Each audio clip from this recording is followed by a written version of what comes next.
Joe Giglio for NJ Sports. Now on this Wednesday, February the 11th, Alex Rodriguez issuing an apology in spring training. No, this isn't 2009, even though A-Rod did do it then after it came out that in his past he had used performance-enhancing drugs. No, this time A-Rod is apologizing to the Yankees for everything over the past few years, from once again delving into the use of PEDs, and this time going scorched earth against Major League Baseball and against his own franchise when that came to light. A-Rod is back now. The 2014 suspension is in the past, and as we look forward here, a week away, pitchers and catchers reporting for the Yankees down to Tampa. Alex Rodriguez is going to be part of the contingent that shows up in Tampa, tries, it's weird to say, but tries to make the Yankees. Yes, Alex Rodriguez, a guy who on merit is a first ballot Hall of Famer. Of course, he won't be because of everything around him, but on merit, one of the great players in the history of the sport, will try to make the Yankees, will try to prove to the Yankees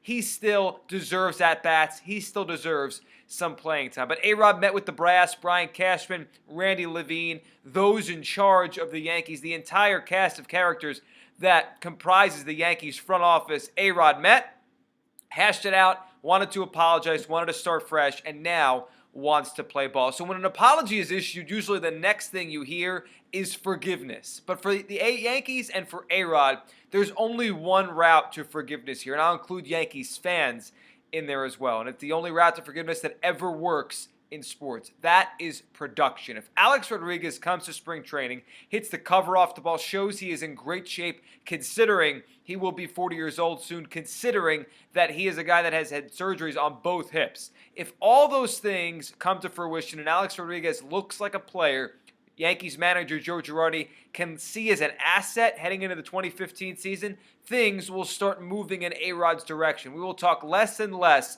about this past year, less and less about whatever it was that A-Rod was trying to do in his crusade against the Yankees and Major League Baseball before his suspension last year. If A-Rod proves to be a hitter still, in which a couple years ago when he came back from hip surgery in August, he was a hitter.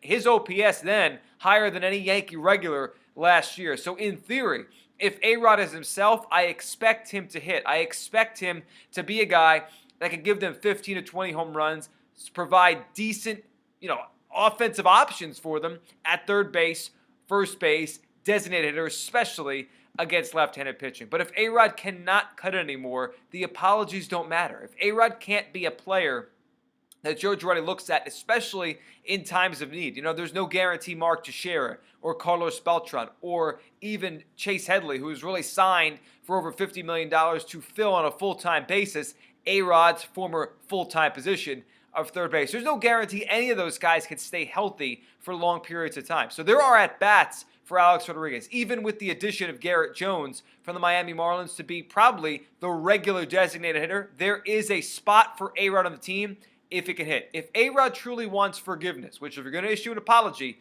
you want the awkwardness to go away and you want forgiveness to eventually follow from the team and the fans. If A-Rod truly wants forgiveness, there's only one way to do it, and that is in the batter's box, and that is doing the one thing A-Rod has always done as well or better than anyone on the planet, in a baseball.